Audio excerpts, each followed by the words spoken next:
Joining us right now is James Czerniawski. James is with an outfit called Americans for Prosperity, I think. I'm doing this off the top of my head. Am I getting it right? Yeah, you are. It's a pleasure to be with you. Thank you for being here, James. And you're an expert on technology stuff, right? That is true. I work in innovation issues at Americans for Prosperity. Cool. And can we talk about because Joe Biden's been diving into this area of technology and this idea of AI regulation. Is that something you've been paying attention to? Oh, absolutely. Joe Biden had issued that executive order last week on artificial intelligence, and I was right out there covering what was inside that massive 100-plus page executive order. It was very far-reaching in terms of what it was trying to do. So it was definitely, I think, something that while there were many people who were happy with many aspects of it, if you were industry and certain players, there's a lot of things to be concerned about if you're trying to think through, like, how do we best serve promoting innovation here in America and our leadership in this technology as opposed to some of our adversaries. So I think that there are things in that executive order that ultimately undermine what little good is actually in there. So I'm glad to hear you frame it that way. It seems to me that because when people are having a conversation generally about should the government or we need the government too, those people will often jump to the conclusion of we can't possibly go ahead with artificial intelligence without government regulation. And those are like the scariest words because even if they're constitutionally banned from regulating, the government finds a way to squirm its way in there. But if you're telling them up front you can't do it without them, that suggests to me that there's probably fat cats pushing that message because they want to make a ton of money off the government regulation. Oh, 100% right. I mean, I think at the end of the day, what you're talking about here is actually what the government's doing, which is kind of crafty, is to avoid dealing with any scrutiny of any kind of regulation. It's going and leveraging the Defense Production Act in a novel way of trying to use it to go and control how the government is going to be using its procurement processes to buy this technology, since they are one of the biggest purchasers of software out there. And in doing so, by setting certain rules about how the government's going to be procuring the technology, it's going to influence what the private sector is capable of doing. Or because they're going to want those government dollars, right? You're saying influence. You might be putting it mildly. Oh, yeah, absolutely. I think influence is certainly a light way of putting it, but it definitely has a strong impact on shaping the way that companies are going to approach developing the product. In the long run, I think that actually goes and slows down the pace of innovation. Because, for example, in that EO, the Biden administration is calling on all these companies to go and share their red team tests, which is basically like a procedural process that they always do before deploying a product with the government before they deploy any kind of new AI models that can be out there, which is just a radical expansion of what the government could previously do. And it seemingly emulates a lot of what Europe is doing on tech right now. And last I checked, Europe doesn't have any innovative tech companies in the last 50 years, let alone the last decade. So I'm not really sure why we're exactly following the European Union's approach to the technology here. It's not a good sign for American innovation and jobs here at home and companies being able to continue doing what they've been doing for the last 30-plus years since we've had a light touch approach in other areas of our economy, like the internet, more broadly speaking. James Czerniawski is with us from Americans for Prosperity, where he's a senior policy analyst, and he focuses on these technology issues and how they intersect with government. So can you tell us then, maybe give us an example of that, if that's the most glaring regulatory change? Like, how will that impact how things might progress in terms of the development of software? Yeah, that's a great question. And basically what I would say is that because the government's putting in certain kinds of requirements on the procurement process, again, if you're a company that wants to go and get those government purchases of your software, you're going to adjust how you're developing your software to go and meet. So you're talking about the rules by which a request for a bid might be structured, and these are spelled out in those documents the government produces? Yeah, correct. So if the government wants to go and buy AI, it's not going to buy AI unless it's going and meeting certain criterion that the government has set out. That's going to influence what you as a private sector is going to do for your development. Couple that with all the paperwork that's going to be required for the sharing of those red team tests and the data that you're training the AI on, all that other stuff. It's going to slow down the rate of development of this technology, more broadly speaking. And then on top of that, as if that wasn't bad enough, he goes and he tells all of his executive agencies, the FTC, the Department of Commerce, Department of Homeland Security, look at how AI is going and, being used in your field, see how the law might already apply, and we strongly encourage you to consider developing new rules to go and regulate AI. And that might sound relatively not benign at face value, but when you have somebody like Lena Khan at the FTC who has used her powers already quite significantly to go and chase after AI, notably she did an investigation into OpenAI back in July, which I argued was actually her trying to go and be a speech police indirectly by controlling what could go into the large language models of these programs like OpenAI. So I think that that's actually very concerning when we're talking about what are the implications here. So you can go and chill speech and expression. You can go and slow down innovation from the companies themselves. And you're going to leave the American consumer worse off because they're not going to have access to cutting-edge products that are actually net benefits to them. Well, that sounds like if you were to say that in a pitch meeting in front of government decision makers, I would think they'd be drooling when they hear that. They certainly are. This administration has been very hostile towards emerging technology, more broadly speaking. For as much as they like to talk about the benefits of artificial intelligence, they probably spend at least 2 to 2.5 times more going and talking about the risks of artificial intelligence. And I can't help but think back to when this executive order dropped, there was coverage that came out shortly thereafter that was talking about how Biden was inspired to go and regulate AI after seeing the latest Mission Impossible movie, which its, prime, negative, anti-hero character there is an artificial intelligence system, which is just wild. You shouldn't be letting pop culture in a movie that requires suspension of belief to be driving your actual policy conversations here in the real world. So they just want us to think he was awake after 7 p.m. That is also true, too. I think that, again, at the end of the day, it's really bad when we're going and we're letting these hyperbolic, Terminator scenarios go and drive the way that we're thinking about AI. Because in reality, what AI can do is AI can go and help your kid in terms of figuring out how to do better at learning as opposed to how we've been structuring it through the traditional school system. It can go and help your family navigate food allergies. It helped a stroke patient in the UK recently with recovering from that stroke by helping them with their walking, which is massively important for your I think the medical applications are going to really be the profound thing, aren't they? Oh, yes, absolutely. So AI is being used right now in the medical industry to go and help train it off of cancer data so that it can spot cancer more easily in X-ray scans and other medical procedures. Long before the human eye might be able to do it, right? Yes, 100%. So if it's even able to go and catch that miss rate that we normally have, that's around 50%. Some early studies suggest that they can get it down to 25% miss rate. That's a lot of lives that we can save as a result of that technology just being used in that one instance. Now, every single industry can go and use this too, and that's what makes it so exciting because everybody can stand to gain from integrating this promising technology into their industries. But it's not going to be as effective as it otherwise could be if we're leading from behind, if we're leading from this feeling of fear of the unknown of this technology. That's never been the way that the United States has done things historically, and it shouldn't be starting to do that now.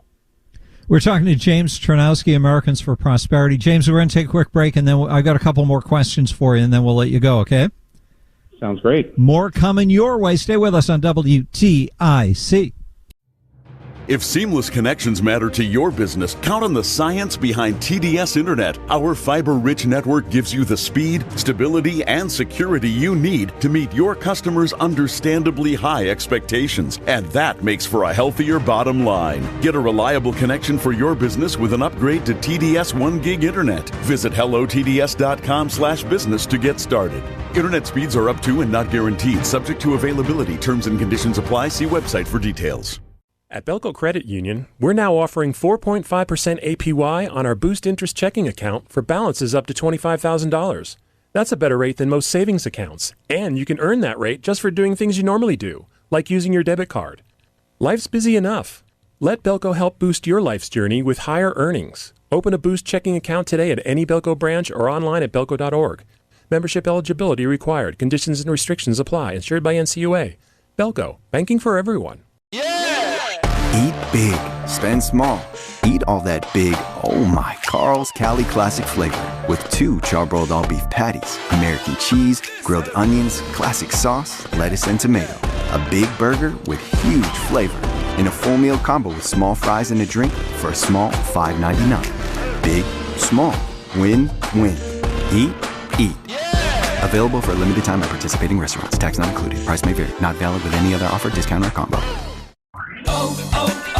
O'Reilly When you need auto parts, O'ReillyAuto.com is just a click away. We offer convenient options for you to get your parts, tools, accessories, and supplies quickly. Order online and pick up for free at your local O'Reilly Auto Parts store, or you can have your parts delivered right to your door with free shipping on most orders over $35. Visit O'ReillyAuto.com. O'Reilly Auto Parts. It's the Todd Feinberg Show, live from the NJ Diet Studios on WTIC News Talk 1080. Yeah, so this is a really interesting discussion we're having with James Czerniawski from the Americans for Prosperity think tank. Imagine getting paid for thinking. What a delightful thing that must be. And that I certainly like it. Yeah, sir, and it connects to this area of conversation because the Biden administration wants these guys in the tech industry to pay the government, it seems, something. They want to take some skin out of the game to allow these guys to develop great products. And I wonder, is the fear of artificial intelligence, James, is it realistic or is it hyped up by people like our Senator Blumenthal running around acting like some big scary thing is going on? But you keep getting the sensation, if you watch these guys a lot, that it really has to do with how they can carve out a piece of the private sector, a new piece that can have part of it be under their domain, and they get more power and more press and more prestige. And I feel like that drives everything. But am I wrong? Is there something in here that could be risky, and will government action somehow mitigate that risk? I think that it's really the latter part of your question that makes most sense. Are there risks? Of course, with any technology, there's always going to be risks. But that's been over the course of history that we've had those kinds of conversations always being there. And that's why I say, like, leading from that position of fear has never been in America's, history, right? Like, that's how we were first to flight. We didn't go in fear of being in the sky. Somebody was bold enough to go and actually chase it and pursue it. And we're surrounded in an environment where you can. The Wright brothers, right? What a great analogy! Can you imagine how they'd still be struggling to take their first flight if they had to go through the permitting and regulatory scheme development and all that with the federal government? Yeah, imagine if you had to go and share your designs with the government before you were allowed to ever go and take off into the air in their instance back when. Right? It's just that wouldn't make sense then. It doesn't make sense now. And to your point before, it does create a capture because all these companies, they don't want to deal with the regulatory scrutiny that comes from the government if it's on their terms, right? So they'd rather come and make voluntary concessions, quote unquote, and do certain things in the hopes that can go and head off some things down the road. Problem is that you already have Joe Biden's Secretary of Commerce, Gina Raimondo, saying that, they've made these voluntary concessions of things that they're going to be doing as companies, and that the administration is going to hold them accountable to those voluntary standards. That doesn't quite sound so voluntary when you're putting it like that, does it? So I think that, again, while there are always risks, the reality is that we can go and balance that against innovation, and we shouldn't be compromising that because somebody watched one too many Mission Impossible movies or saw one too many Terminator movies and got fearful of the technology. I think that what matters is that we can go and have nuanced conversations about where the technology is being used, how it's being used, and identifying any gaps that are in the law in those use cases, and go and do something there as opposed to just blanket, just saying AI everything. We're going to go and create this massive regulatory regime and put it down on everybody. Like I said, the biggest thing that actually ultimately ends up risking is the open source community that has some of the most interesting innovations that ultimately get integrated into so many of these products that we use. So I think that that's a massive mistake. But again, you have people that are just so fearful of it that they're willing to turn a blind eye to all of that and actually empower the very companies that many of them often complain about for other reasons. When you hear somebody like Elon Musk, who for a long time has been saying that he fears AI could be the end of humans as a species, do you plug him into that same paradigm? Like, he's just trying to raise fear on behalf of the government because that's what he wants to ingratiate himself. Yeah, I mean, I can't help but notice that he just recently launched his own AI product on X now, not too long ago. So I guess he doesn't fear it that much. As long as he has it, I guess it's fine. But if somebody else were to go and have it in the wrong hands, imagine what could happen. So he's looking to influence then he wants to gain favor so he can influence the shape of the marketplace he's going to be entering. I think 100%, and that's the case. And usually, like I said, the fear is drawn from this notion of bad actors using the technology for bad things. And I can't help but go back to the common story of, you're assuming that criminals care about what the law says, what they can and cannot do. Mm-hmm. If they're going to do it, they're going to do it. They don't care what the law says. Especially when you're talking about an international technology that there's bad guys all over the world who can be using this.